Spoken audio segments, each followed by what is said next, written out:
अस्सलाम वालेकुम। Question number 6, P of x। अब x नहीं है, अब यहाँ पे r है। पहले पिछले क्वेश्चन में हमने किए हैं वो तकरीबन सब में x था, एक में y था। अब हमारे पास जो क्वेश्चन आ रहा है क्वेश्चन नंबर 6, इसमें आ रहा है P ऑफ r, यानी x की जगह जहाँ पे x लिखा होता था वहाँ पे r लिख दिया, बस ये फ़र्क है। और इसका हमने कीमत मालूम करनी है 2 पाई r। इस साइन को हम पाई कहते हैं और r ये फार्मूला है, इसको इसमें हमने इसकी कीमत दर्ज करके इसको हल कर देना। अब पाई जो है वो 22/7 के बराबर है और इसमें आर जो है वो आर की कीमत है 3। अब पाई की जगह हमने लिखना है 22/7 और आर की जगह हमने लिखना है 3 और इसको हल करना है। अब हम लिखते हैं P ऑफ आर। आर मैं नहीं लिखूँगी, आर की मैं वैल्यू लिखूँगी 3 इज़ इक्वल टू ये वाला 2। जब अंदर दरमियान में कोई साइन ना हो आपस में तो वो मल्टीप्लाई होता है।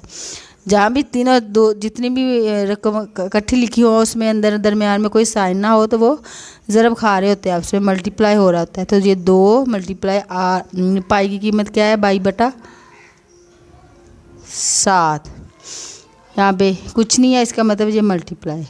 आर की कितनी वैल्यू है 3, आर की वैल्यू 3। अब हम इसको हल कर दें, हमारा जवाब आ गया। ये देखिए, ये कट नहीं रहा, नीचे वाला ऊपर वाला आपस में कोई तकसीम नहीं हो रहा।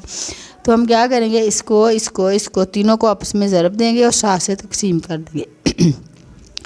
मैंने क्या किया, मैं करती हूँ इसको 22 को मैंने 2 से ज़रब दी तो मेरे पास आ गया 44। ये देखें 2 2 4 फिर 2 2 4, 22 हो गया 7। ये वाला मल्टीप्लाई 3 का 3। अब 3 को भी मैंने इससे ज़रब दे दूँगी ऊपर, 3 के नीचे कुछ नहीं है, ऊपर है, ऊपर वाले को ऊपर वाले से ज़रब देनी है। 3 4 12 होते हैं, 12 का लगा 2, एक हाथ से फिर 3 4 12 और एक इसका, कितने हो गए 13। ये हो गया 13, 132 बटा ये वाला 7 अकेला ही है, नीचे 7 आएगा। अब मैं क्या करूँगी, मैं लिखूँगी 132 कैलकुलेटर से कर लें, 132 लिखे ऐसे करके 132 और इसको तकसीम कर दें 7 से, तो आपके पास जो जवाब आएगा ना, आपके पास आएगा जवाब 18.86।